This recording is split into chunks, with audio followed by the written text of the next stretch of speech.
What's up, guys? Welcome to the first episode of the Good Faith Show with Andre. I'm your host, Andre Morton, and the Good Faith Show is exclusively on the ATP Network. You can catch the ATP Network on YouTube and Rumble, and on Twitter. Follow the channel.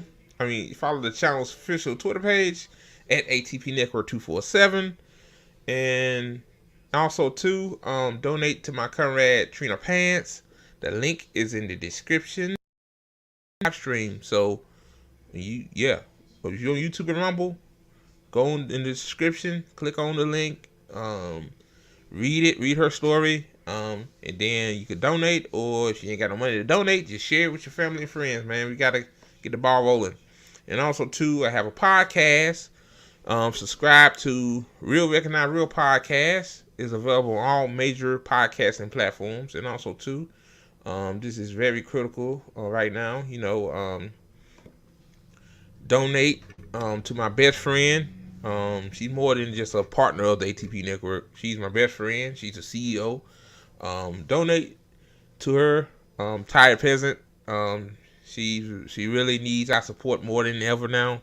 So donate to her via Cash App. Her Cash App tag is $Liz4285. Any amount helps, man. She really needs it.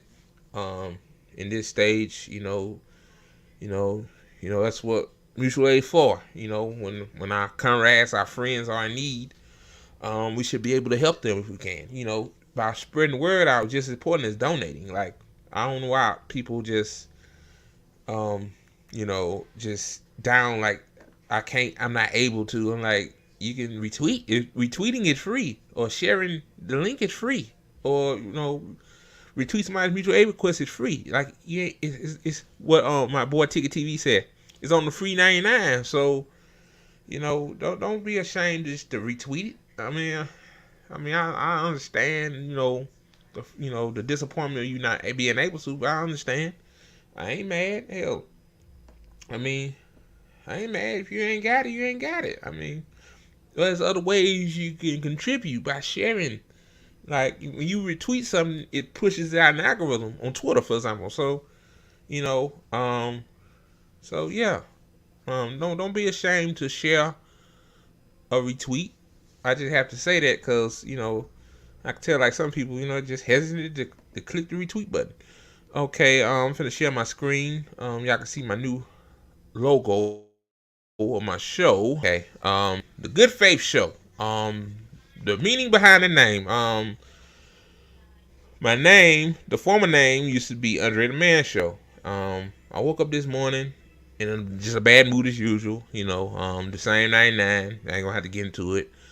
I just decided to change the name as a bit of motivation. I need to be in good faith. When I talk to y'all about news, giving y'all my opinion. I give you the facts first, then I give you the opinion.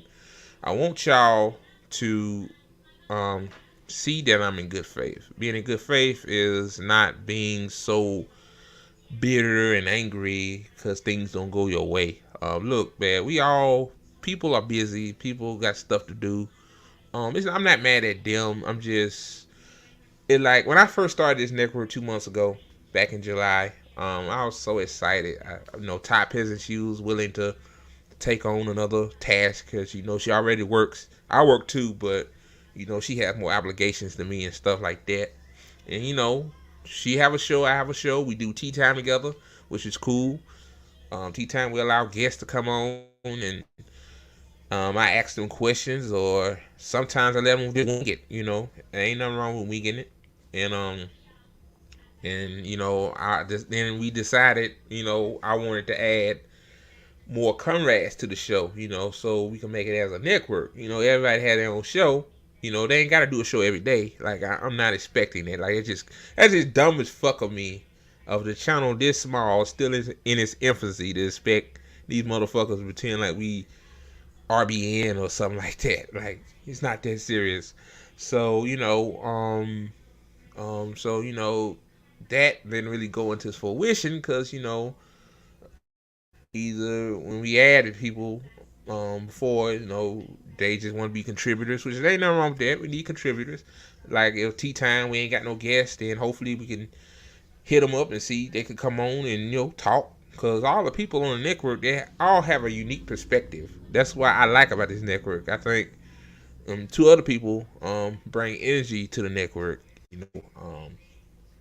So yeah, I'm over all the bitterness. I ain't mad at them. It's not them.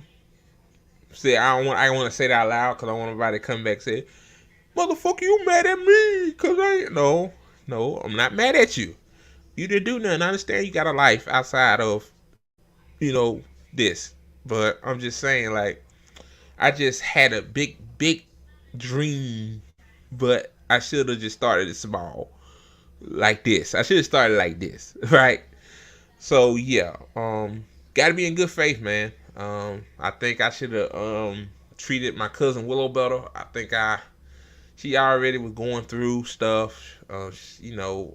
I think I was a little bit hard on her too. Um, sometimes at Ty Peasant look at me like, this nigga here, boy, he hell. Oh, I know. But I'm learning. I'm trying to be a better person. I need to be a better person towards my comrade, man. Especially Ty Peasant. She needs me. Well, she needs us. The little network circle we in. She needs us right now. So yeah, y'all. That's the meaning behind good faith. Got to be in good faith, man. You always got to be in good faith. Be in good faith. Not only makes your relationship with other people better, it also makes you feel better. Like there's no need to be stressing over something you can't control. Like things fall into place for a reason. Like you just can't. You can't. There ain't a genie in a magic bottle. You just can't wish for something to happen and it appears. You gotta work towards the goal. You see what I'm saying? So yeah, that's the behind the good faith. Now I'm finna get to this. Martin Luther King talking about um right here. That we must see at this time. Martin Luther King. I hate when it automatically plays. I don't know why. StreamYard needs to fix that shit. But anyway, here's the clip of Martin Luther King. I want to talk about. Talking about how it's easy to integrate a lunch counter but not have a thriving wage. Here we go. I think the other thing that we must see at this time is that many of the people who supported us in Selma, in Birmingham, were really outraged about the extremist behavior toward Negroes. But they were not at that moment, and they are not now, committed to genuine equality for Negroes. It's much easier to integrate a lunch counter than it is to guarantee an annual income, for instance, to get rid of poverty. Yep. Yep. I could use this as an example, like let's say like what Joe Biden is remember Joe Biden signed Juneteenth to make Juneteenth a federal holiday, which nearly half of the fucking states ain't even looking at it as a holiday. Surprise, surprise, right? Especially if you live in a red state. But anyway, yeah, see, it's easy for the Democrats to make Juneteenth a holiday, but not to promise black people reparations. You see what I'm saying? That's another example of that. Like, yeah. Symbolic and identity politics is the Democrats' first choice when it comes to thinking about us. Like in terms of improving our lives, nah. Or they'll say, "Oh no, it's the Senate parliamentarian fault why you ain't got no thriving wage," or it's Joe Manchin, the Christian cinema, why you didn't get the extended child tax credit, which that was crumbs because only half. So you cut child poverty in half. How about cut child poverty 100% instead of 50%? But JD said something about the Democrats.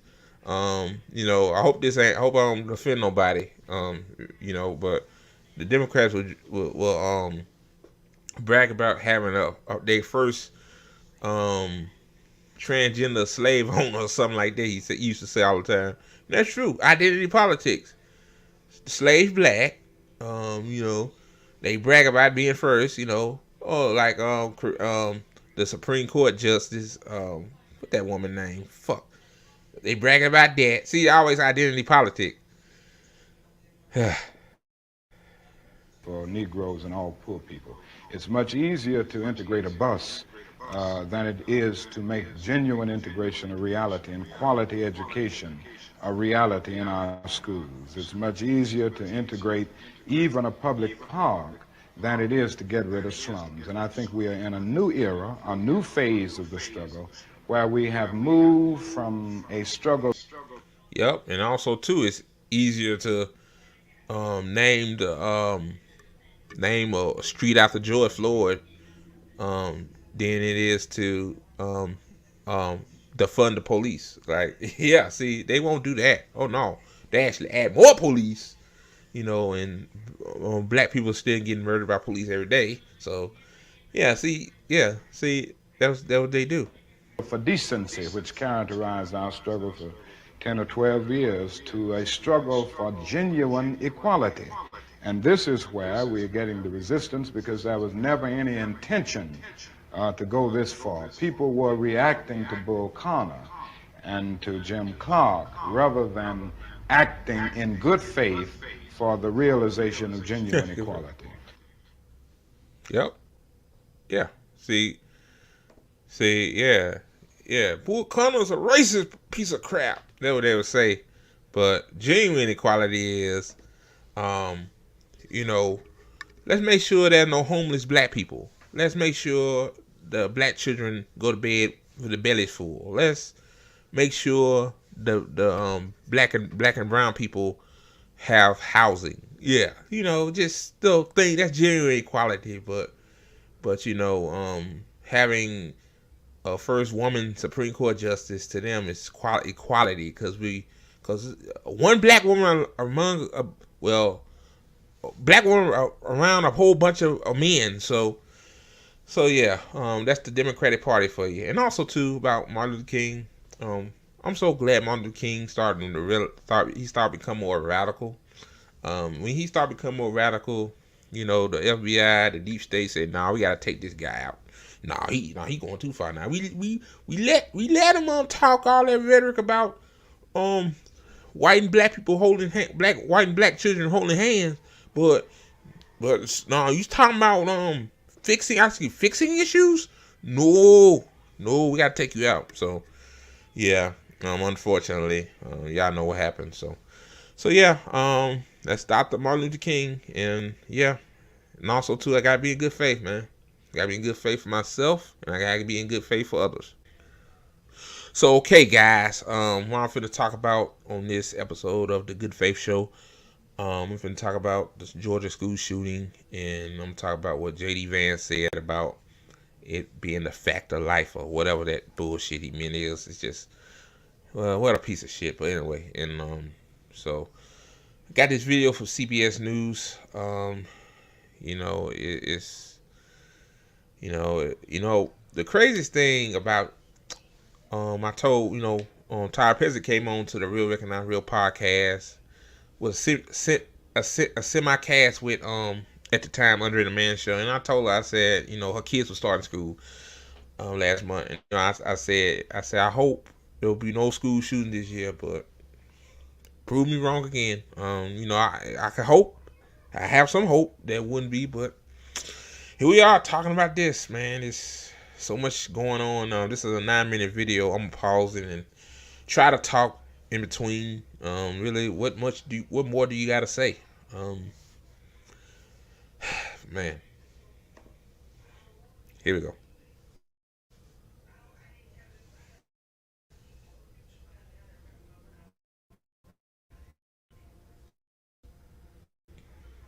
Violence. The shooting happened yesterday morning at Appalachian High School in Winder. That's roughly 45 miles northeast of Atlanta. Investigators say a student armed with an AR-style weapon shot and killed 2 14-year-old students and 2 teachers. 9 other people were taken to the hospital with injuries.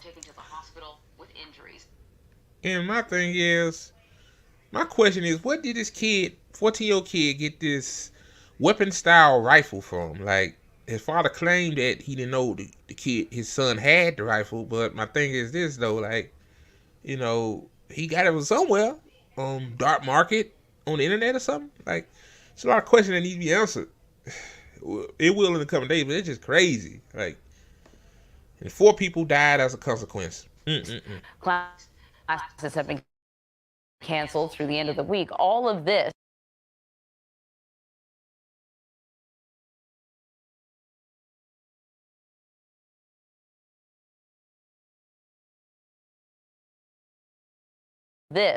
unfolding just 35 days into the new year, marking the deadliest school shooting in Georgia's history. One student shared her account of the terrifying moment with our Jerika Duncan. All I remember is him at the door, the teacher seeing him at the door, saying over the intercom, like, oh, he's here, students going to open the door, then backing up from the door, I guess if they saw something, and then you kind of see him turn more to like my right side, and then you just hear about 10 to 15 shots. Well, Jerika Duncan is at Appalachian High School this morning. Jerika, I know often when things like this happen, even though the school is not in session right now, people often gather around the area. What is the scene like this morning? Well, you can probably see behind me, Anne-Marie, there's still the caution tape. There are a number of vehicles in the parking lot to my right and also to my left where you can't see. But essentially, you can only imagine that some of those belong to the students or even staff that were just trying to get out of here yesterday as they gathered, not knowing what exactly was going on in the moments after hearing those gunshots. To give you a sense of what is happening, though, in the community, this morning,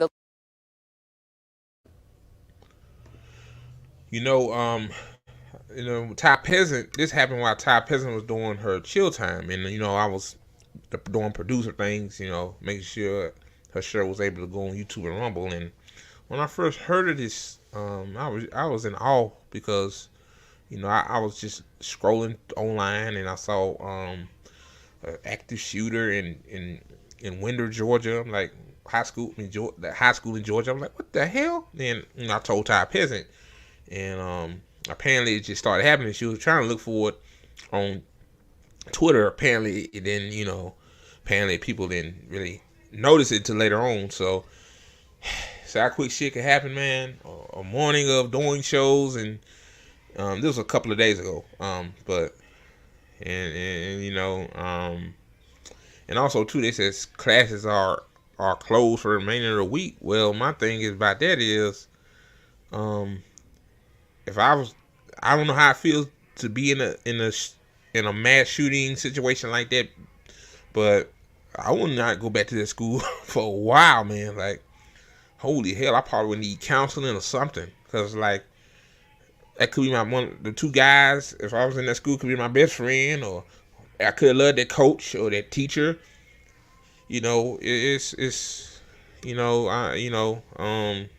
Man, it's gonna be some time. It's gonna be a long time.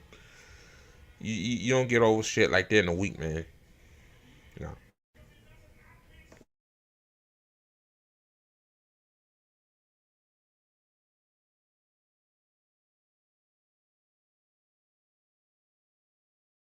the local Starbucks is closed. And there was a message on Facebook by a woman who said she's the store manager and that her son is a sophomore and that he lost his football coach. And that because the community is mourning, that they will not have that store open today or tomorrow. We know that the schools have shut down in this area. So we imagine people will probably gather here at the school later. There'll be news conferences possibly to update the media on what's next. We know there was a prayer vigil last night, but I think it's really starting to sink in with some of the people that I have spoken to in the short time that I've been here. This is something they'll never forget. I mean, we've been on many of these school shootings now over the course of my career. I know you've covered them as well, Anne-Marie. And it's different when it happens to your school or when it happens in your hometown. And that's the sentiment that we're hearing. People have seen this play out before, but when it happens to your place that you call home or that you think is safe, it changes you. It changes you without a doubt. Indeed. Are we learning anything more about the victims? Well, what I can tell you, and we should definitely mention them, their names, 14-year-olds Mason Schermerhorn and Christian Angula. And then the teachers that were killed in this are Christina Ermi and Richard Aspinwall. Richard Aspinwall is the one that was referred to in the Facebook message, who was a football coach. And you see him there on the screen along with the other three that died in this tragedy. Something that stuck out to me this morning, Gail King spoke to one of the students, and he talked about Christina Ermi and said that she was a math teacher. He didn't do well in algebra. He had to take it again. But she was the type of teacher that didn't make him feel insecure about it. He reminisced about some of the jokes that she would tell and always reminding him to get to class on time. So I'm sure we're going to learn more about these incredible students, the teachers, but definitely a tough time for those. And we're learning more about a safety system, too, that authorities say help to prevent even more deaths. Yeah, that is really. Let me say this. I'm gonna intertwine. You know, I got a lot of. I know a lot of people that are religious. You know, and I always hear these politicians say thoughts and prayers, thoughts and prayers. But every time you say thoughts and prayers after something like this happens, it happens again and again and again and again. You know, you know. I got a little story for y'all to tell. Willow was on Tea Time with Andre and Ty Peasant a couple of months ago. We were talking about being afraid to go into a movie theater, or being afraid to go into a store where, you just can't think about just going to a store, coming out alive, just coming out of the store, not thinking about you might not be alive, or, or a mass shooting or something like that. And only in America where your child can't even go to school. Let's say teachers can't teach. Like, they gotta not only do regular drills like fire, tornado drills, and earthquake drills. Now they gotta do shooting drills. Like, you know, thoughts and prayers, man, it don't work. I'm just saying. Legislation works. Assault rifles bans work. Like back in 1994, the crime bill, it had the assault weapon ban. And then we see all these fucking school shootings from then. We seen a couple. I think Columbine and the one in Clinton, Mississippi. But a couple, which is bad, should be zero. But I'm just saying, like, policy work, legislation works. Not thoughts and prayers. I'm just saying, like, thoughts and prayers are not going to bring those 4 innocent people back. Like, somebody lost their child, somebody lost their husband, somebody lost their wife. Like, I'm just so sick and tired of the same shit from these politicians. Every fucking time they make a statement, which is prefab, they ain't write that fucking shit. Thoughts and prayers with the people of the high school in Winder, Georgia. Man, it's fucking crazy. Remarkable, and we're probably going to end up talking about that a little bit later. But what about the suspect in this case? I know it's super early in terms of the investigation, but anything about a motive or who this person is? Yeah, so 14 years old. Police have him in custody. He's expected to appear in court tomorrow. Something that I think shocked many of us as we were getting the news last night is the press release where the FBI acknowledged that they had been notified by an anonymous last year, May of 2023. So he was 13 years old, led authorities to his house because of online threats to commit a school shooting. They talked to his father. So wait. Wait a minute. So you telling me that this kid was 13 at the time, was online saying that he had threatened to shoot a school? So this kid has been, let's say, troubled for a year now. Authorities came to his house. Nothing was done because he was able to still go to the school. So nothing was done, and now fast forward to a year, 4 people are dead, and hundreds of kids are traumatized forever for this. Our system has failed us, man. what I would do for this kid is I will put this kid not in jail or nothing. Just before all this, I would try to get this kid the help he need because apparently this kid was troubled. I don't know. He was bullied. I don't know all that. A lot of times these shootings lead to somebody bullying him or, just typical or lack of a social life. I'm just going to say that. I don't know. But that's crazy. Back in 2023, this kid was making threats of violence and nothing was done. Like that's crazy to me. But I ain't surprised. That's our system for you. Failure.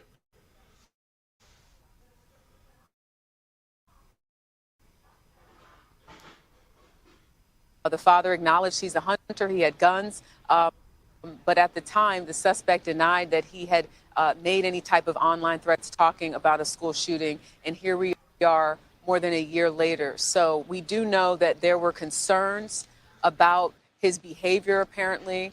We're expecting to learn a little bit more about the timeline of events, if anybody knew any more about what he was planning to do. But that's pretty much what we do know at this hour, Anne-Marie. All right, Jerika, thank you very much. So for more analysis, I want to bring in Anna Schechter. She is CBS News coordinating producer for crime and public safety. Thanks for joining us again, Anna. So you heard Jerika talk about the FBI meeting with the suspect and his father last year.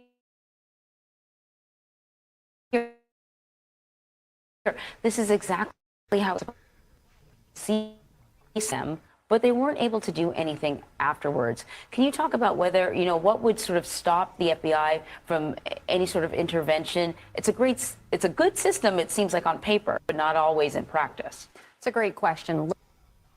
The FBI ain't shit. The FBI ain't shit. It's a good system on paper. Yeah, that's paper. Yeah. I can make something sound good. I can make let's say a study sound good on paper, but in real life, let's say it's a medical study, I can make a medical study sound good on paper. I could break it down to a T and the equations, make sure everything is right. Oh no, better yet, something like an innovation, like the world's thinnest smartphone. I could make it sound good on paper. It's supposed to be power efficient, you get long battery life, but when you get it, it's a piece of fucking shit. And that's what the FBI is. FBI ain't shit. They must didn't do nothing. They must just gave a nice talking to him. Good on paper. So sick of the mainstream media bootlicking.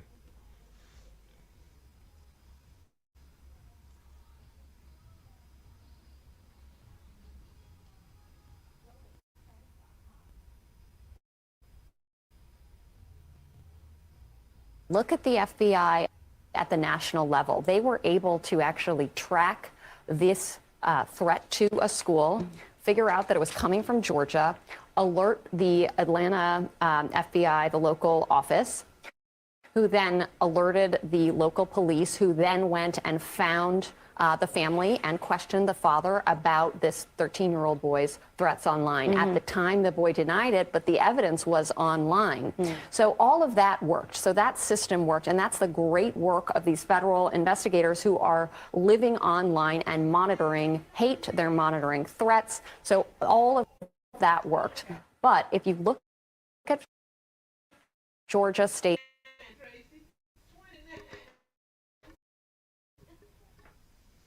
was online. So all of that worked. So that system worked, and that's the great work of these federal investigators who are living online and monitoring hate. They're monitoring threats. So all of that worked.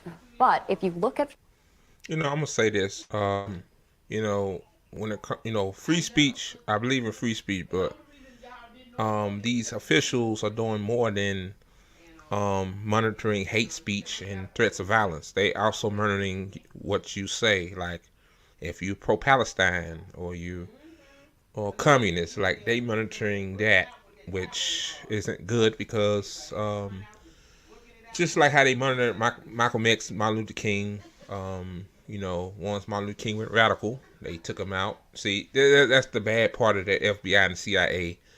Of course, they won't say that because they corporate news, but so yeah, like I hate to say this, but all of us that's doing this, even my little ass channel, Thai peasants, RBNs, do dissonance and Kit Cabellos, we're all getting tracked. Rome, especially Rome. I say RBN, Rome.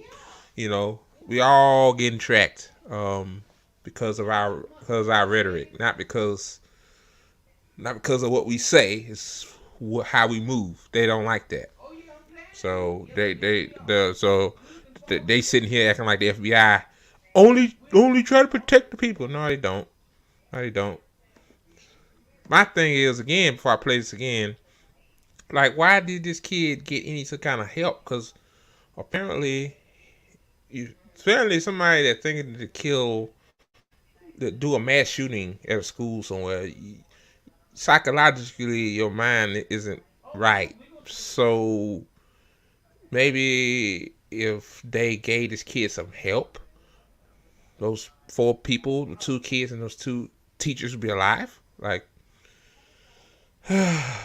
I don't know, man.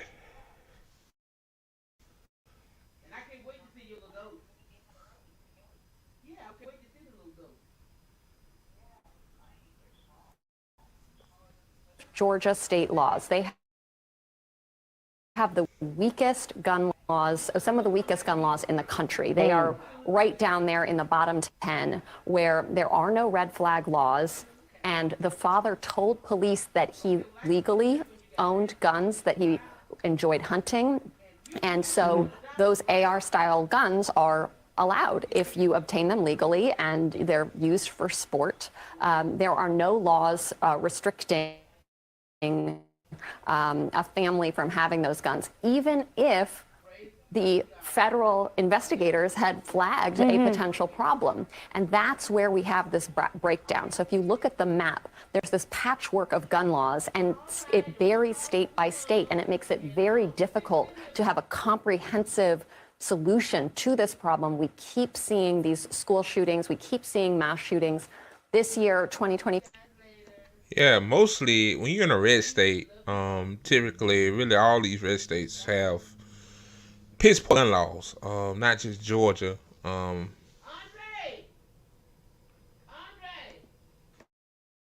So yeah, I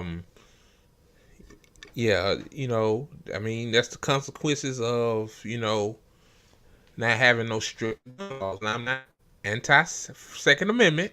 I know I got some people on the left that said gun laws don't work. Well, you saying that, then I guess you up for this to continue. Like, this is gonna continue. Gonna be more mass shootings, in schools and stores and whatever. And our government ain't gonna do shit. And most of the government is bought by the NRA. So I mean, the reason why these states got piss poor gun laws because some of the state legislators are bought by the NRA too. So, I mean, what can you do?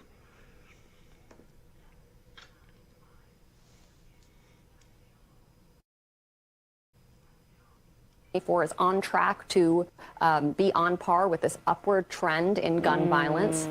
School shootings, ever since 2018, we've seen a spike in deaths in or around shootings. In 2021 and 22, we had particularly high numbers. So now it's coming down a little bit, but we're significantly higher than 2014. So this is an upward trend. You see, I'm like quickly sort of Googling, trying to remember that Michigan case. I think it was Michigan case. Yeah. Ethan Crumley, whose parents were charged. Yes. The first time that ever happened. So as you're talking, I was thinking, what some of the reporting suggests is that when the FBI met with this young man and his father, the father, told the FBI that the guns were secure. Surely there must be some sort of law. Clearly the gun's not secure. If it turns out to be the case that the suspect is responsible for this. Surely there must be some sort of laws then surrounding that.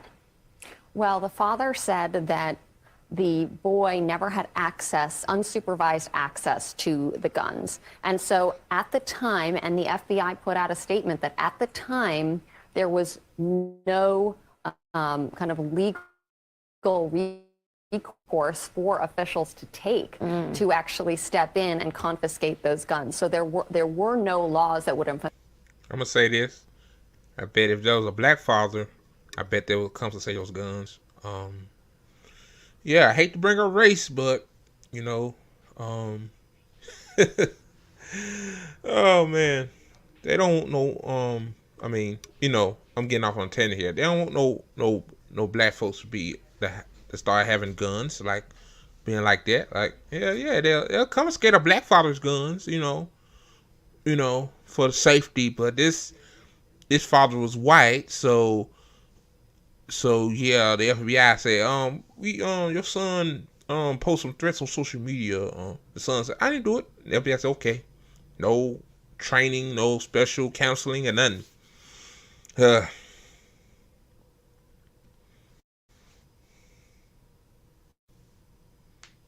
Empowered. At that point, it was a local police office that sent officials to do the questioning. Geez. Well, we're going to be learning more and more about this case. It's just disturbing in any way you look at it. Anna, thank you very much. Thank you. So yeah, y'all, that was the video. More information coming out day by day. Yeah, man, it's sad. I feel so bad for those 4 people that got killed. Oh yeah, and I forgot about the 9 people that got injured. Like, we don't even know their status, if they're gonna make it out or not. So, man, this shit is gonna continue to happen. You know, most of the states got weak gun laws. The government ain't doing none legislatively. All they got to say is thoughts and prayers. Yeah, prayer sure gonna bring those 4 people back and gonna heal. Prayer sure gonna heal up those 9 injured people. Yeah. But just, it's depressing, man. It really is. All right, guys. JD Vance back in the news again. Talentless cat lady. What the fuck that even means? But oh man, JD Vance. Trump. This is probably one of the most dumbest decisions Trump ever made by picking this online vibes guy. Like, JD Vance is he got online social media brain rot.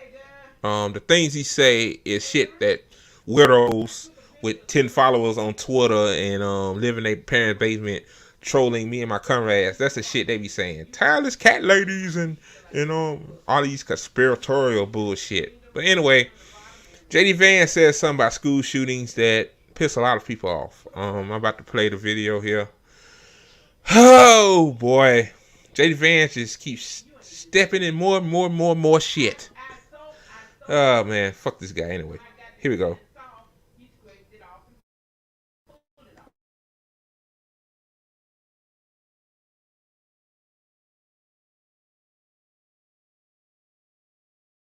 The record and doesn't run. Kit Maher, CNN. I wanted to ask, in the I honestly, she's going to hate me saying this. Kit's one of the good ones, but she won't be able to go back to CNN after I just said that. So take it or leave it, Kit. Ask your question, please. Thanks, Senator, for taking my question. I appreciate it. In the wake of the Georgia school shooting yesterday, I wanted to ask you, what specific policies do you support to end school shootings like this? And if you allow it, a second one, specifically on the debate. Has Trump consulted you for any advice? Have you participated in the policy discussions that he has held with Tulsi Gabbard? And what advice have you offered him? Yeah, so just on the debate, I mean, look, the president and I talk every day, and, you know, we're constantly talking about what are we seeing out there? What are people that we're talking to saying to us? Because we do, unlike the Kamala Harris campaign, get out there and talk to people. We don't just stand in front of a teleprompter and try to talk at them. We often let them say things too. And so we're constantly trading ideas and trading, you know, war stories from the campaign trail about what we're hearing and what we're seeing. But no, we're not going to have some formal debate prep session because Donald Trump doesn't need it. Donald Trump actually knows what he believes, and he knows his record, and that's all he really has to talk about. So whether it's with Tulsi or with RFK or with Nikki Haley or with anybody else, I think the president will keep on doing what he does, which is talk to people, hear what they're seeing, actually go out there and try to understand what they're seeing on the campaign trail, and just try to incorporate that into a message that works for the American people. That's what he's done. That's what he'll continue to do. Now, on the first question, look, first of all, what happened in Georgia is just an awful tragedy. And I know we've got a lot of parents and a lot of grandparents in this room. I mean, I cannot imagine, little kids so excited to go back to school. God love them. And they're at their first week back from the summer, and an absolute barbarian decides to open fire and take their lives and also a couple teachers. We got to think about these people. If you're the praying type, and I know I am, we got to hold them up in prayer. We got to be hoping for the best for these. Thoughts and prayers. I'm a praying guy. Oh, thoughts and prayers. Yeah. Typical. Yep. Politicians, all they got. Thoughts and prayers. No legislation. Thoughts and prayers.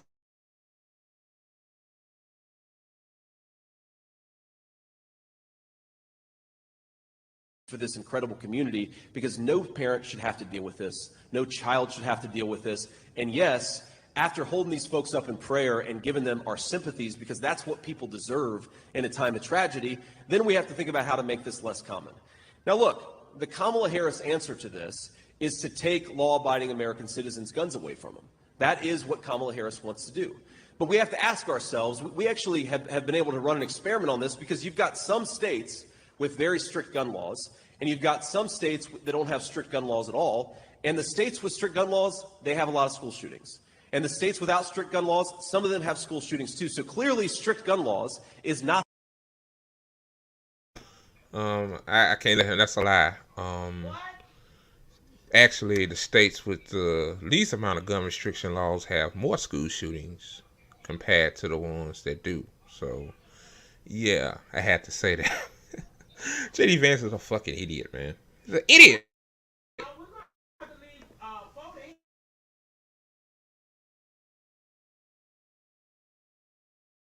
Not the thing that is going to solve this problem. What is going to solve this problem, and I really do believe this, is look, I don't like this. I don't like to admit this. I don't like that this is a fact of life. But if you are a psycho and you want to make headlines, you realize that our schools are soft targets. And we have got to bolster security at our schools so that a person who walks through the front door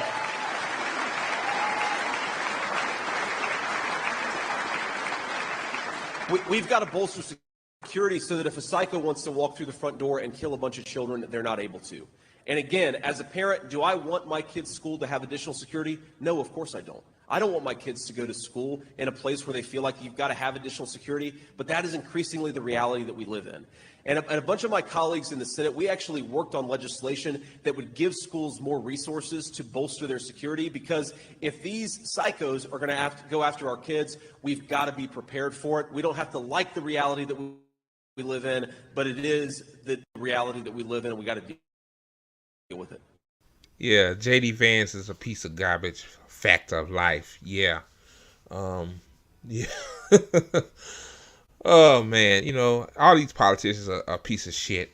It's a fact of life that as I'm not a parent, but I have friends that are parents that have to worry about their kid going to school, hoping that they'll get out alive at the end of the day, unscathed, and not worry about their kid hearing their kids are in a fucking morgue. Yeah, JD Vance. Fuck you, dude. Oh yeah, guys, if you're still watching this video at this point, I appreciate it. I know I'm whack, but like the video if you're on YouTube and Rumble. It'd be greatly appreciated. It pushes the video out in the algorithm. So again, like the video. Alright guys, the last video I'm talking about is from More Perfect Union. Y'all know about concerts, going to a music concert. I've never been to a music concert, but hopefully I could go to one day with a friend or whatever, be normal. Oh, but anyway, ticket. Y'all know what Ticketmaster is, right? Um, just corporate greed about them. Y'all heard them. They upcharge the ticket prices, make it really expensive. Like I remember Michael Jackson. I don't remember, but I heard that Michael Jackson tickets used to be like $14 or something like that, real cheap. They said Michael Jackson, wanted them like that. Like, and Michael Jackson was still a millionaire. He was still rich. See what I'm saying? So it shows you right there that and then it wasn't no Ticketmaster back then. So yeah, so that shows you over time how corporate greed became more and more prominent, especially with DoorDash and Uber Eats. Like yeah, yeah, it's a convenience. See, you getting it for the convenience. You ain't gotta get out in the traffic and pick up your food. Your food comes to your door.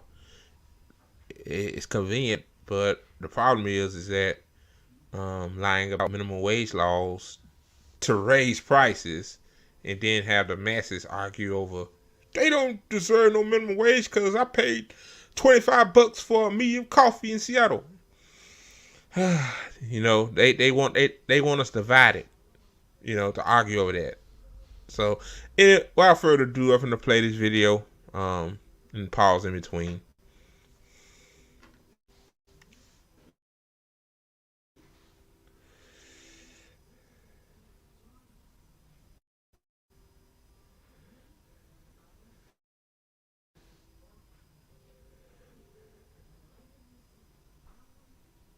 When you're a true mom and pop indie small venue, you're like one.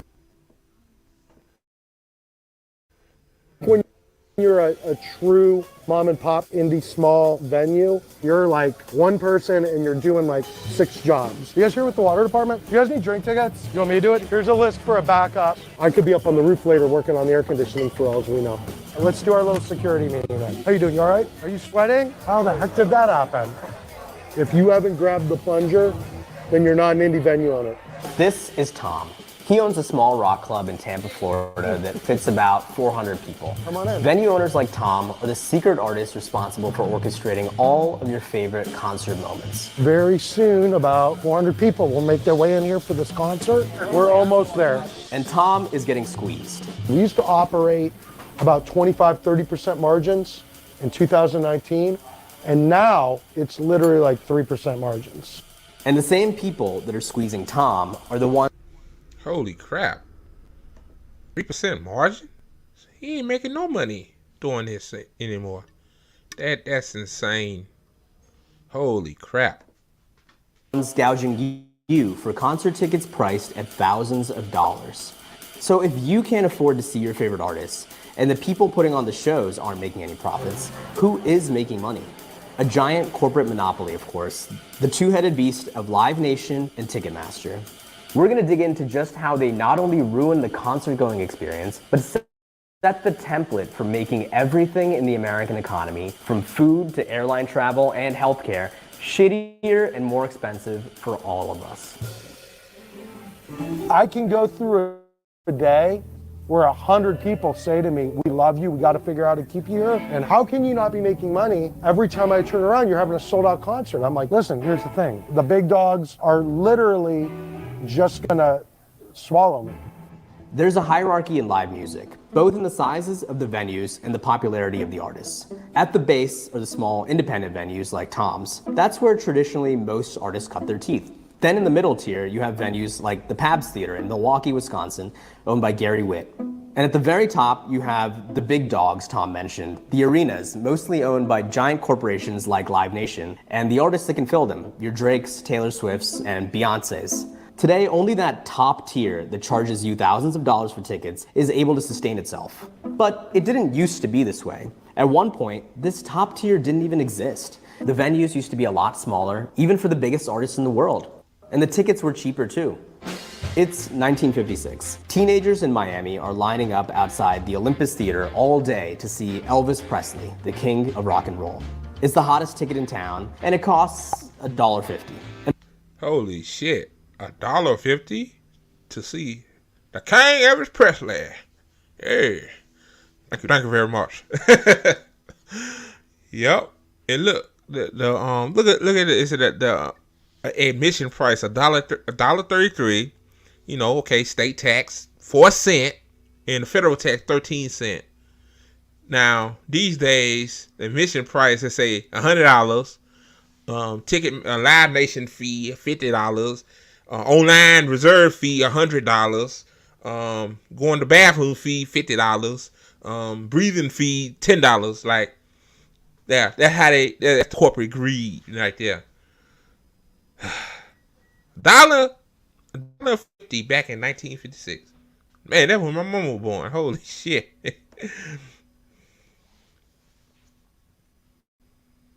And before you say, well, that's just inflation, we did the math. And in today's economy, that would be like seeing the biggest pop star in the world for under $20. That's because back in the 50s and 60s. Yep. $17 now to see Elvis Presley adjusted for inflation. Yeah. Corporate greed. Yeah. That's corporate greed, obviously. Like, we know, right? But, you know, More Perfect Union always get into more detail. Like, they educate me.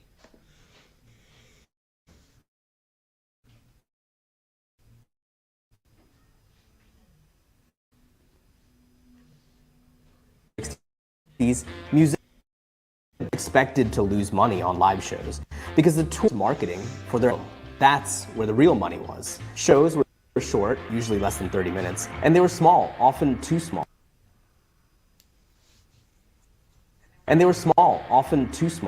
Tens of thousands of people came out that weekend in Miami to see the King of Rock and Roll, but the theater only fit about 2,000, so he ended up playing 7 shows over the course of 3 days. The Beatles figured out a way around that. In 1965, the boys from Liverpool changed live music forever with a record-breaking show at New York's Shea Stadium. 55,000 fans at a single show, screaming so loud the Beatles couldn't hear themselves play. The show grossed $300,000, or about $3 million today, and the band pocketed most of that. Stadium rock was officially born.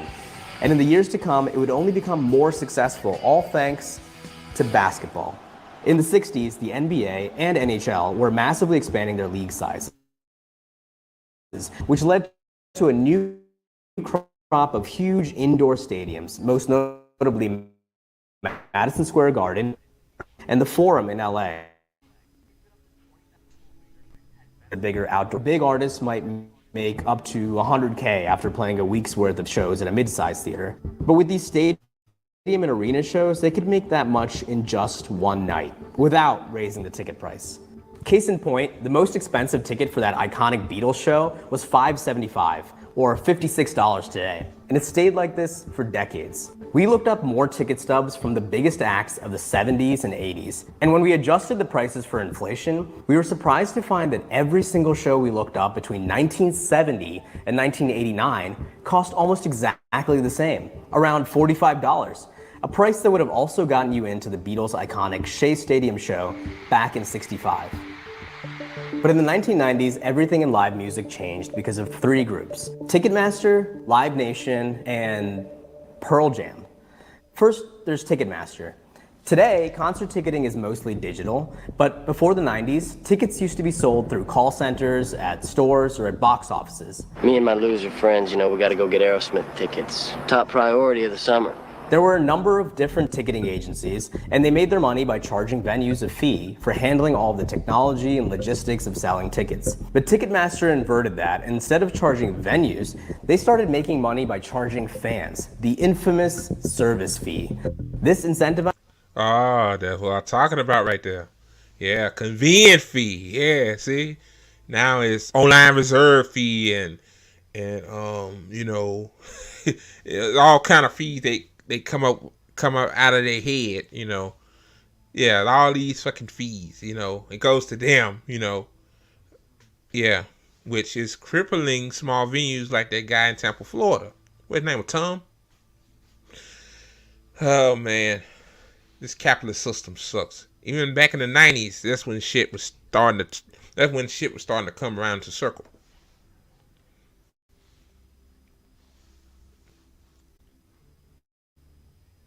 venues to sign exclusive contracts with Ticketmaster over other companies. Ticketmaster also gobbled up the competition, acquiring 7 other ticketing agencies between 1985 and 1991, including their main rival, Ticketron. Tickets are selling fast. Buy yours at Navy Pier, Carson Perry Scott, and Ticketron. So, to sum up, that era of stable concert ticket prices we talked about ended at the same time that Ticketmaster became the only ticketing service in town. Because with their rivals out of the way, there was nothing to stop Ticketmaster. Like a monopoly. Yep. That's what you do. You buy up all those little small.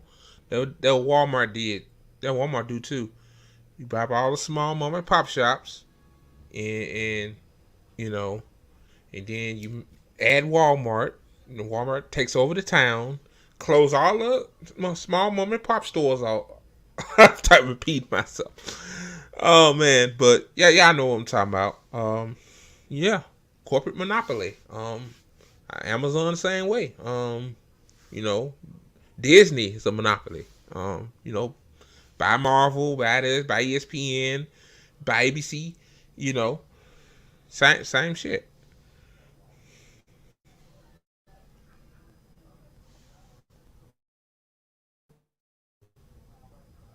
From raising service fees, which they did. But an unlikely hero put them in the targets of government regulators. People have been screaming about the Ticketmaster monopoly since the early 90s when Pearl Jam was testifying before Congress. At the same time the Ticketmaster was consolidating its corporate power in the 90s, there was a parallel story of anti-corporate rock bands like Nirvana and Pearl Jam emerging from roots in local underground music scenes, playing tiny 400-person rock clubs like Tom's, and then blowing up to massive fame as part of the alternative rock boom. What exactly is your real name? Is it Beck? Were you christened Beck?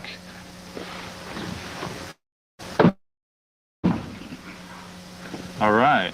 And once these artists got huge, they started questioning Ticketmaster's exploitation of their loyal fan bases. What do you think of artists who charge anywhere between $50 to $75 for tickets? There are people who charges that much money? Who does Apparently. that? Madonna. How much do we charge? Yeah, but that's like a burlesque show. Pearl Jam was one of the most outspoken acts of the genre, and were even called upon at one point by the White House. And just as Elvis used his time with the president to talk about the most pressing issue on his mind, kicking the Beatles out of America, Pearl Jam used their time with Clinton to raise Ticketmaster's exploitation of their fans. In 1994, they filed a complaint with the Justice Department against Ticketmaster after Ticketmaster refused to cap their service fee on Pearl Jam's upcoming tour. The complaint alleged Ticketmaster's monopoly, a legal battle ensued, and the whole incident resulted in guitarist Stone Gossard and bassist Jeff Ament testifying in front of Congress. All the members of Pearl Jam remember what it's like to be young and not have a lot of money. Many Pearl Jam fans are teenagers who do not have the money to pay $30 or more that it's often... You know, shout out to Pearl Jam, man. For standing up, you know, for trying to fight the corporate monopoly, which was Ticketmaster at the time, man. Like, a lot of these people that go to these concerts just want to have fun, man. You know, you want to live your life. You know, you like the music. You had the music on cassette or CD at the time. You know, the 90s, right? And you know, you want to see them in person. You want to experience. You know, you just want to have a good time, rock to it, dance. You know, and it's hard to do that when Ticketmaster charging double the amount of money that which the concerts is worth. So yeah, man, a damn shame. And the crazy thing is they asked Bill Clinton to take on Ticketmaster. Yeah, Bill Clinton ain't taking on nothing but Monica Lewinsky. I just say that. Oh jeez. charge for tickets today. They were treated like a joke. Do you think Ticketmaster's entitled to a profit? I think our main concern is, are we entitled to use a different company other than Ticketmaster? These old congressmen and senators, their daughters wanted to get their autographs, and it was a rude, obnoxious moment. But it goes deeper than the usual political inaction you might expect. The American Prospect reports that Ticketmaster was leveraging its ties to key government officials to swing the case in their favor. Quote, there's evidence Ticketmaster tapped its one-time attorney, Mickey Cantor, a close Clinton confidant, then working as U.S. trade representative, to keep tabs. See that right there? Yeah. Ticketmaster, yeah. Yeah, Bill Clinton ain't coming out Ticketmaster. Yeah, you can ask, but Yeah, see, all these motherfuckers know each other. They golf together. You know, all these corporate goons and lawyers and uh,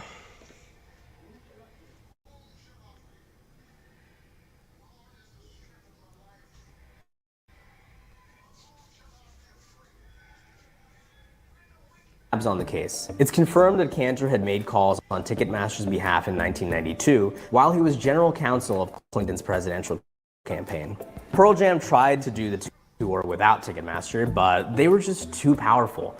The Department of Justice closed the investigation, and the band had to go back to using Ticketmaster a few years later. Lead singer Eddie Vedder later told Spin magazine, "It was really amazing to be right up close and get absolutely stomped on by a huge corporate entity."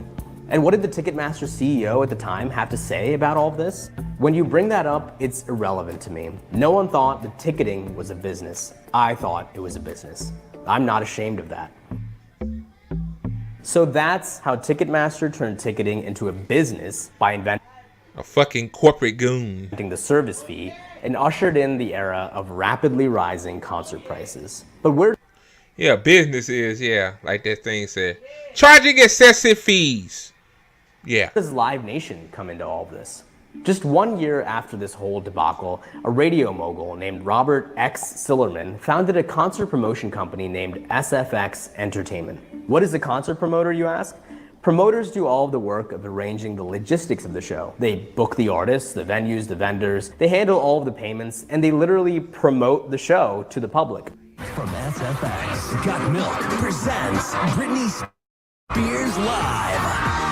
Promoters make their money by splitting the face value price of the ticket sales, so not the service fees, with the artist at a pre-agreed rate. Sillerman did to the promotion industry what Ticketmaster did to ticketing: aggressive consolidation of the competition. After gobbling up a bunch of smaller concert promoters and creating what the New York Times called the concert world's first truly national force, he sold it to the broadcast monopoly Clear Channel for $4.4 billion.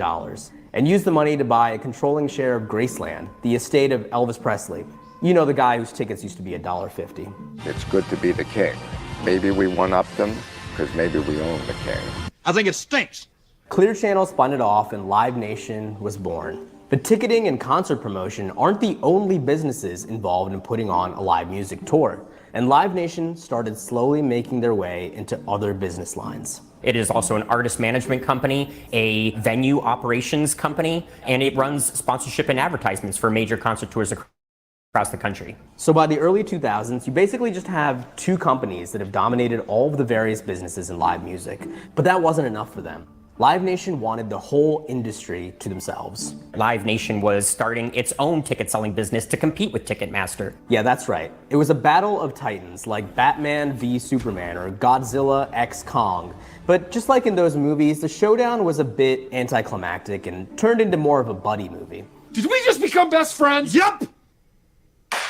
They abandoned those plans and in early 2009 announced that they were going to merge these two very, very large, powerful companies in the entertainment industry. And the Obama administration basically let them get away with it. And that's really led to...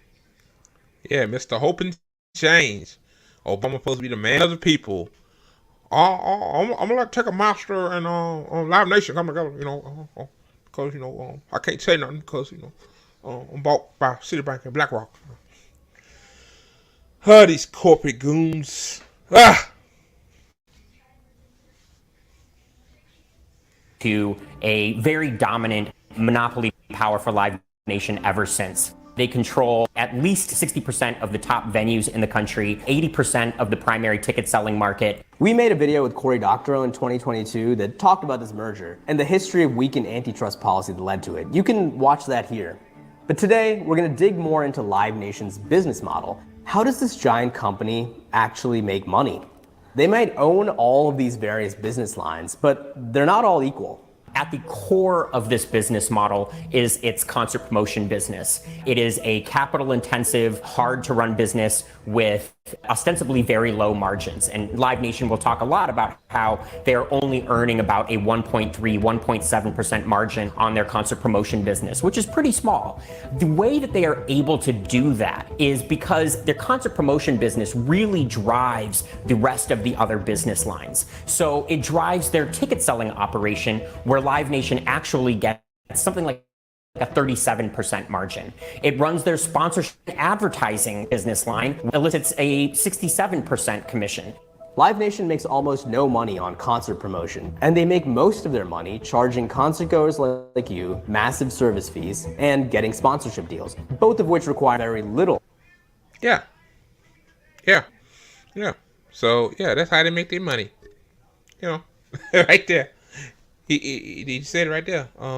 Concert promotion ain't really been that profitable to begin with, but no city banks, the big banks, they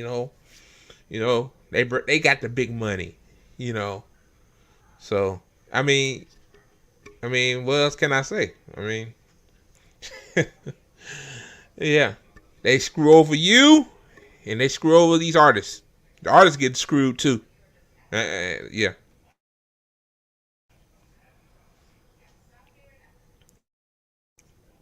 And also too, um, how like because Ticketmaster, before they merged with Rock Nation, bought up all the little smaller ticketing ticketing corporations. You know, so you basically fucked, kind of like there used to be 3 mom and pop dollar stores in your small town, and now it's just Walmart. I mean, where else you gonna go? I mean, you basically stuck with Walmart, and Walmart can charge you how much, whatever they want. They start off at low price, but over time, like in shitification, over time, they raise it, and they think you're just gonna accept it because it's convenient. Got everything in the store, food, and you buy toiletries out of there. So, same shit. It's a pattern here. I know.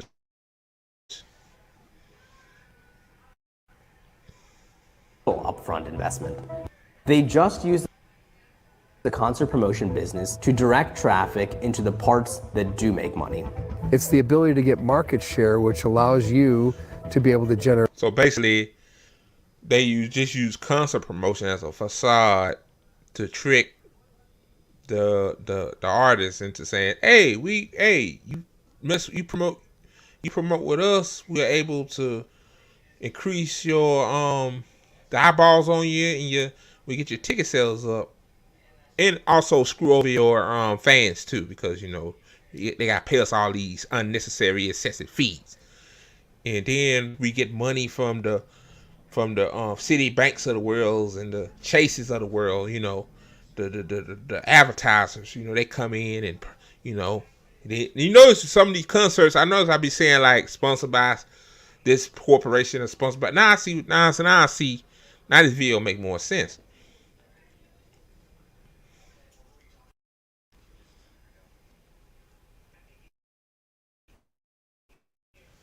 Generate massive sponsorships, so the Toyota or Nestle's Crunch, whatever it might be, will give you money. Market share is the key part there. They dominated all businesses in the industry so that nobody had any choice but to work with them and get ripped off.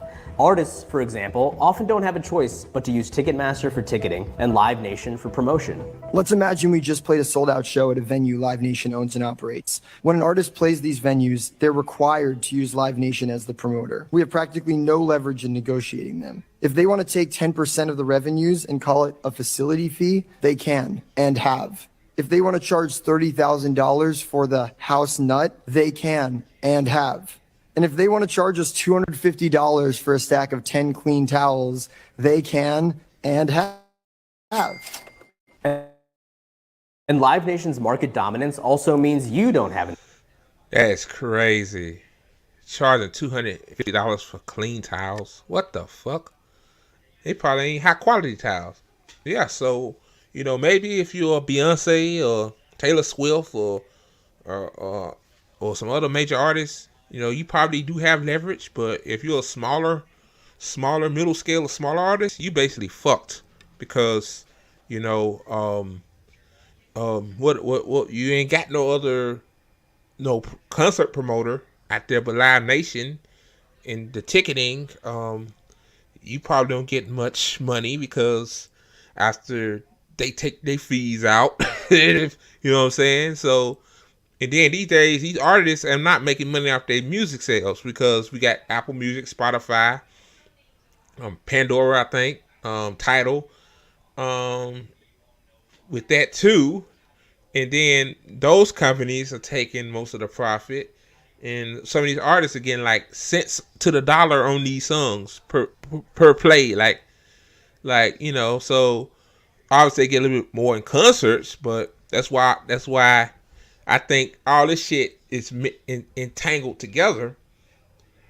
The music streaming industry takes all the profit from the artists, even though most of those motherfuckers are in suits, don't do nothing, just sit on their ass counting money and counting they profit margins, while the artist has to create the song, put all the song, do the labor to make the song.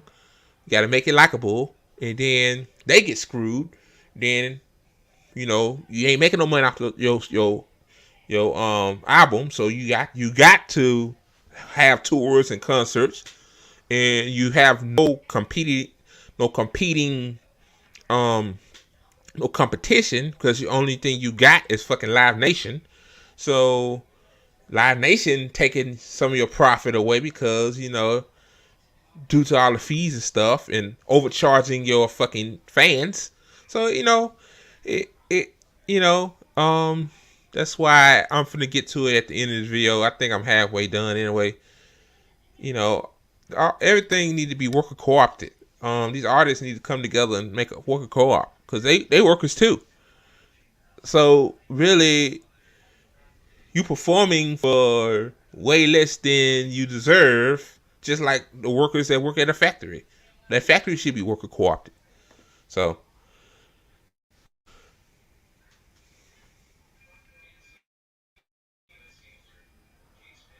any choice but to pay their fees. Ticketing fees, service fees, convenience fees, platinum fees, Pricemaster fees, per order fees, handling fees, and payment processing fees, among others. Yeah, that's definitely too many fees. It's also why the same tour is cheaper in other countries where Live Nation doesn't have dominance. And it means United States need to take a playbook out of other countries. Like earlier, the mass shootings. Do you ever hear of a mass shooting in another part of the world? No. Maybe rarely, but here you hear of a goddamn mass shooting every day because the government actually have regulations and policies to keep people safe. The same with these ticketing companies. Like they probably got multiple ticketing companies, which keeps the rates lower compared to the United States, where you only got Live Nation, which they could charge whatever the fuck they want and screw over the artists and the fans. That's why a lot of people are leaving the United States. I need to leave too.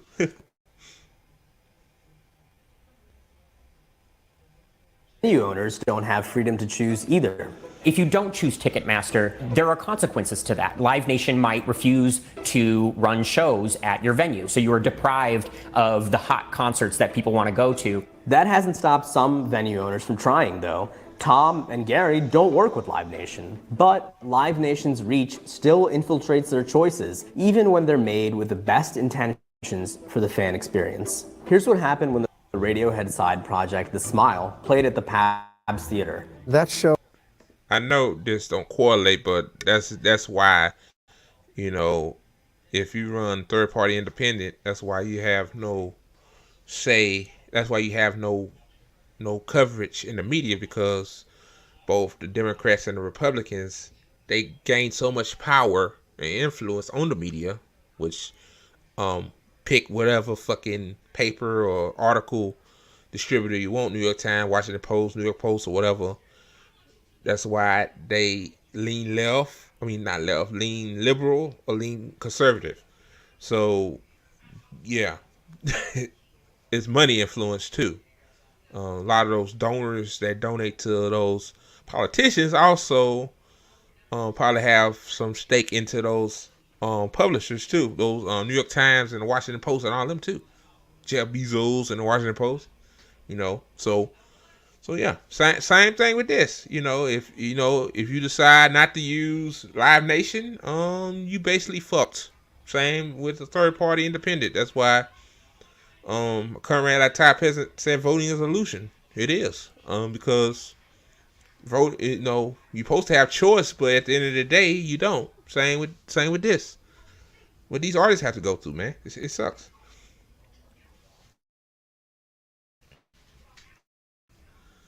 So they were very specific about their pricing and what they wanted their pricing to be. We followed those guidelines, but the day that our tickets were announced, they were immediately available on the Ticketmaster website because Ticketmaster controls the secondary market also. So scalpers were able to buy up tickets at the original price and immediately resell them on Ticketmaster, where Ticketmaster takes a fee, of course, for exorbitant prices.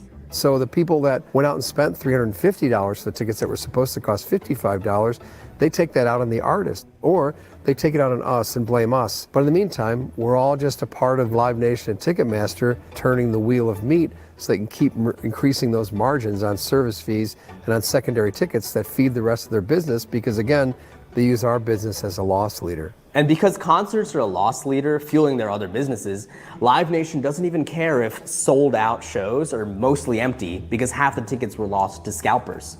This whole business model is notably different from the model that independent venues follow. We produce 800 shows. This is what happens when you only have one fucking ticket distributor.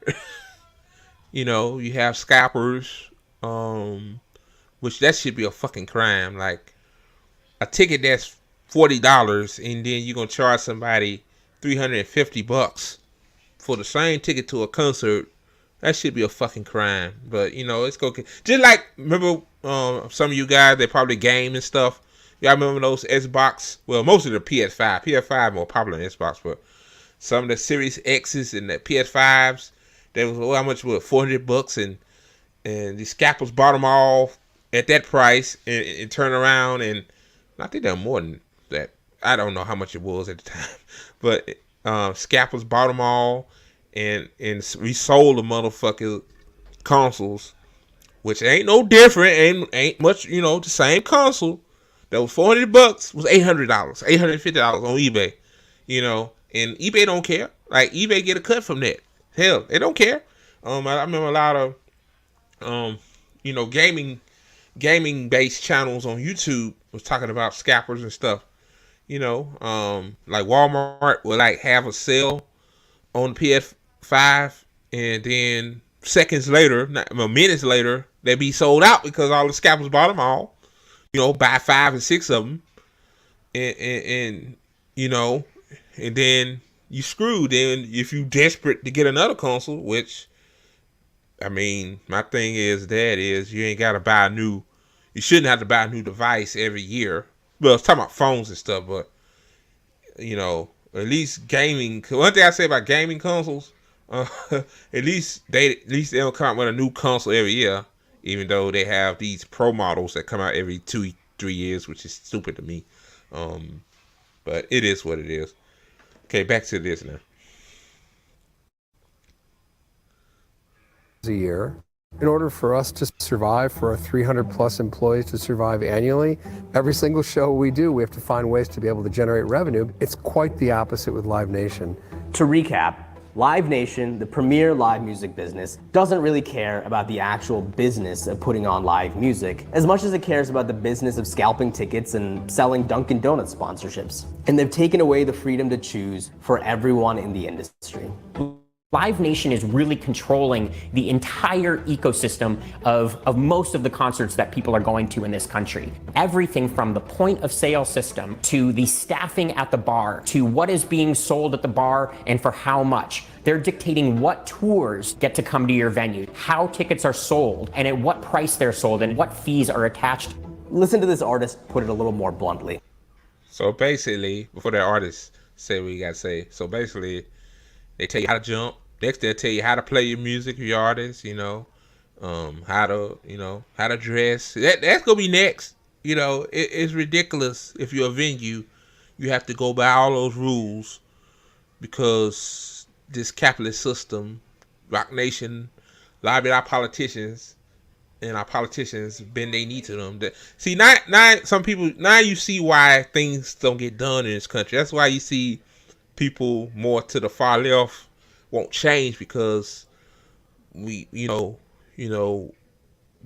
if you voted Democrat in the past, you thought things were gonna change, especially with this guy named Barack Hussein Obama, hoping change, and then he let the Ticketmaster Rock Nation merger happen in 2009. Like, said, yeah, hoping change, yeah, just to get votes. Politicians work for Rock Nation. They work for Black Rock Vanguard. They work for Lockheed Martin, Boeing. They don't work for you people. So that's why I said stop voting for the duopoly.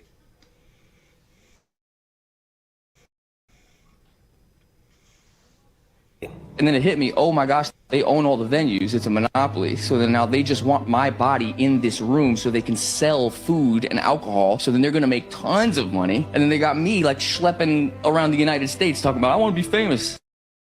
Okay, so now let's revisit that. Yep. Yeah, they own I forgot they own the venues too. So the venues are owned by Rock Nation. They control the food, how the food and alcohol gets sold. You just a token, basically. I had to put it like that. You basically just a shiny token, getting screwed along with the fans. Yep, that's very blunt, right?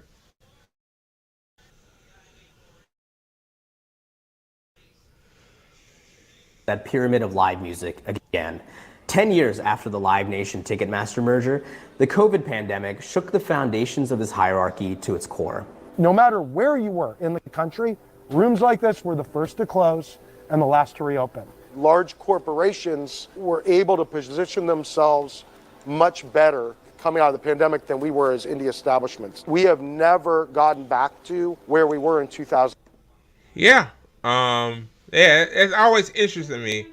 So, Dunkin' Donuts could stay open, Starbucks could stay open during the pandemic, but a small indie venue or a small business had to shut down.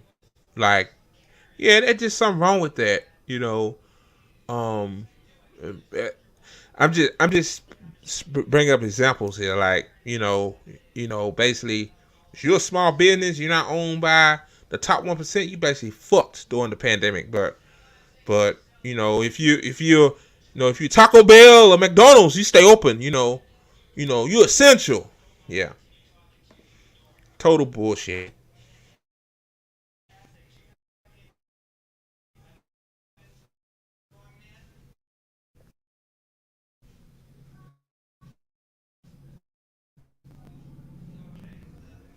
Owners and artists at the small and mid-sized levels are struggling, while Live Nation and the upper echelon of artists that Live Nation works with continue to make massive profits.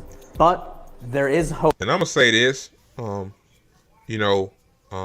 we still feeling the effects of the pandemic, by the way. Like, things still ain't right, in terms of, like, people are still, things are not bad.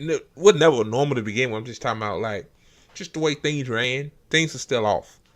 That's all I'm gonna say about that.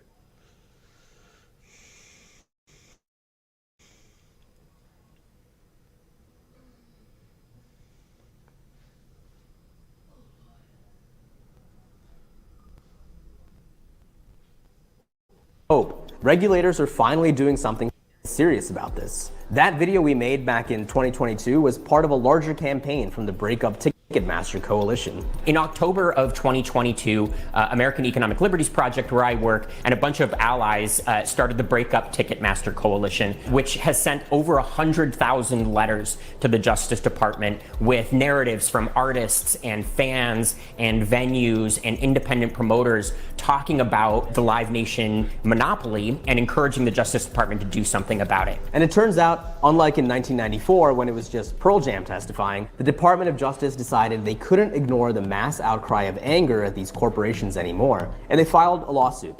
The lawsuit calls for a breakup of Live Nation and Ticketmaster at a minimum, and it talks about how all of these different business lines reinforce each other, and structurally something needs to happen here to allow competition to occur. This lawsuit is historic, and it has broad implications, not just for live music. Today, the entire American economy resembles the Ticketmaster model. Whether we're talking about the airline industry where 3 or 4... Yeah, like that pyramid showed, yep. You know, if you're not a billionaire corporation, you basically fucked. You basically just a ticking time bomb waiting to go off. Small businesses are still closing. My town used to have a lot of small restaurants and businesses, and you know and now you see more Starbuckses, more McDonald's, stuff like that. You know, yeah, the monopoly is real. Airlines control the entire industry, whether you're talking about grocery stores where really 2 companies control so much in all of your communities that, by the way, are now trying to merge. That's Kroger and Albertsons. The more concentrated the economy gets, the more it stifles creative expression. The ability for artists to make art and to get it to the public, the ability for the public to be able to consume it. Concerts have always been a third place, outside of work and home, for people to gather and share in a special experience that only exists at that time between the people in that room. There's this beautiful creation that came out of this empty room. You can capture images of that moment, but the true sensation, that feeling you get in the room, it's like lightning in a bottle. And when corporate greed destroys that magic, it drives all of us further apart from each other. There's a tremendous interest in the technology economy to be able to get you to spend as much time as possible scrolling on your screen, getting more and more angry with other people. And that's the battle that we fight in our business. You know what? This brought me to a good point. I hope I don't make nobody mad, but it's a whole lot of social media brain rot. You know, I know this came to fruition during the pandemic, but yeah, man. You know, that what happens when, you know, you're told to lock down, and then second of all, you know, everything is so on the palm of your hands. I mean, of course you'll be less social. Concerts on your phone, you know, they start doing that during the pandemic. You know, I used to be just scrolling my phone all day long, but over time I learned to stop. You know, especially on Twitter. I used to love Twitter before it became even worse. You know, Twitter was bad when I was using it. Like, you know, they were suppression and stuff then, but now it's a shit show. You know, maybe I thank Elon for making it worse because I'm not on it like I used to. I just use it to post this show, stream this show, and then post, you know, mutual aid requests. That's all I do now. I feel better. You know, about it. You know, I'm actually on my phone less now. You know, I love to go to a concert, meet somebody. You know, meet friends. You know, that was the concert supposed to be about. But these corporations got so goddamn greedy. You know, then every venue is owned by Live Nation. You know, screwing over the fan, screwing over the music artists. And you seen that article 3 seconds ago. It said these musicians are struggling because Ticketmaster taking all the profit. They withheld in their labor. I mean, they withheld in their money. Like Ticketmaster taking most of their money. Unless you're Beyonce or Jay-Z or Taylor Swift. Shit. Yeah. Of course you'll be complaining. And also let's not forget the streaming industry too, taking Like you come out with an album, a few people might make a profit off of it. Yeah, cause they big names. But if you're a smaller artist, good fucking luck. Like I got rappers and singers on Instagram. I know they're not making money off those songs. So they have to do these little smaller tours, probably owned by Ticketmaster and Live Nation at these venues. They getting screwed themselves. So yeah, man, it's totally disgusting. You know, these corporations have done to even the music industry. Our goal is to get people away from that. It's more important than ever, I think, to have these spaces where people actually interact on an extremely vulnerable human level. Tom's lease is up in 2 years, and he isn't planning on renewing. It's not just Live Nation that is pushing him out of the business. It's corporations that have driven up prices in general, and giant landlords that are... Oh yeah, and also too, everything is so expensive. I can't forget about that. You know, I'm pretty sure people would like to do more shit, but the problem is, you pay your bills, you pay your bills, you work 2 jobs. Hell, this system have people so tired. Well, all they probably have the energy to do is just scroll for a couple hours before they go to sleep. So, you know, if we change this system, just burn this system down to the fucking ground, then maybe a lot of the normalcies, like more social gatherings, more getting together, less social media brain rot, you know, the infighting, like that's part of it too. Especially infighting happened more on Twitter during 2021, 2022, when people were still at home at the time. I guess, you know, people see more shit than they usually see. Like somebody tweets something controversial and stuff like that. And, you know, they cancel that person because, you know, over something stupid. Something they could talk out, you know, like adults. But it is what it is. It's not about them, you know. So, yeah. I hate Tom's lease going to go up in 2 years. So that'd be one less. Well, yeah. So Ticketmaster own him, basically. I mean, Live Nation own Tom. They own the other guy, too. Yeah. So the venues ain't even small business owned anymore. Like, he gets 3% of commission. I know that got a lot to do with the pandemic, but I'm talking about Tom, but this is wild, man. It's wild.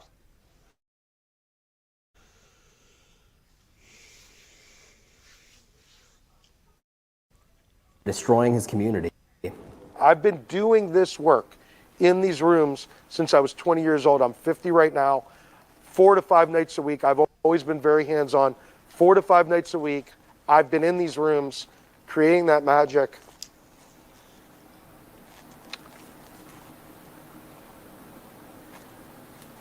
And at some point, you just have to look at it and go, you know, I've done this a long time. It's more important to me at this point to give this establishment the proper send-off that it rightfully deserves. It's more important for me to protect these entities as a whole than to try to hold on to my own brick and mortar any longer than I need to. Meanwhile, while Tom and Gary are fighting for the future, the CEO of Live Nation, Michael Rapino, is fighting against the government's lawsuit. And he has a vested interest in keeping things status quo. In 2022, Rapino was paid a whopping $139 million. He's the perfect example of who benefits in a country filled with rampant monopolization. Listen to what he said last year when talking about artist and fan complaints about the price of tickets. This is a great, great product that people will buy, as they're going to buy the Gucci bag. They're going to buy moments in life where they will step up and spoil themselves, the big screen TV and or whatever it may be. This is what corporate America has done to our lives. What used to be one of the most populous forms... Damn. You know, almost done. I'm gonna let him finish out. But yeah, corporate America, you know, used to be turned something that used to be affordable, something that you probably you took your friend with you, or you met your first girlfriend or boyfriend, or you met a best friend at these concerts. Something that used to be enjoyable and turning into a money grabbing machine, like turning everything into a money grabbing machine, and that's why independent media exists. Like More Perfect Union, like me, like. Tired Peasant. Like we doing a network together, like RBN, like calling out this bullshit, man. And I'm gonna get to it. I'm gonna let this finish, and I'm gonna get to, what else I gotta say.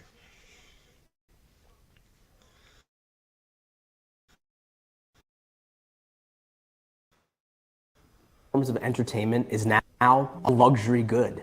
And that's why I'm going to justice lawsuit. It's been a corporate America since the Reagan administration, since the 1980s, and people have suffered because of that. It's a point in time now where hopefully with the current administration taking... That's why the term ratchet effect is, that's why people use that.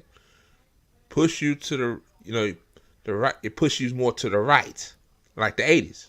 Push the Democrats more to the right. They got more right. Like now, Democrats agree with the Republicans on the border, damn near. Even though Republicans say that, Democrats won't open borders, which is bullshit, because y'all agree. Oh.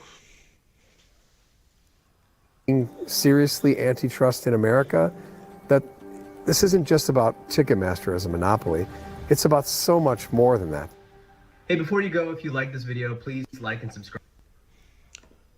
So yeah, man, that was a great video by More Perfect Union, man. Check them out. I'm gonna break down more videos like that, man. I ain't gonna play the whole video like that out of respect to them. Watch it yourself, Get them some eyeballs on it. It should have more than 700,000 subscribers, but that will happen when you go against the establishment. You get suppressed. So yeah, man. I really do hope that breakup Ticketmaster lawsuit goes through, but I hate to not have hope in nothing. It's a big lawsuit, but money talk, bullshit walk, and if it goes through, that's one step towards breaking up the monopolies. All these fucking corporations should be worker co-ops, man. Artists are workers, man. The musicians are workers. Even somebody sweeping the floor is a worker. Like they deserve say in the business they work at. You know what I'm saying? They deserve to have a thriving wage. They deserve to fucking live their life. Go to a concert, for God's sake. Be socially active. It's hard to be socially active because of this economy. That's why all these streaming platforms coming out of nowhere. Because they turn something as a luxury. They turn something that was cheap, well, not cheap, affordable, and fun to a luxury. And I hate that. I hate this fucking system we live in, man. I really do. Burn this shit to the fucking ground. Okay, guys, I'm glad this is a long stream. The first new version of my show, the Good Faith Show, man. I hope I was speaking in good faith to you guys. Thank you so much to the A1s that always watch my shit, man. My Tickety Talk videos on Twitter. I know they whack, boring, lame, but hey, I don't do them like I used to because I put them on TikTok now, and the craziest thing, I should have been putting them on TikTok. TikTok give my eyeballs on it, but it is what it is. So yeah, y'all. Before I go,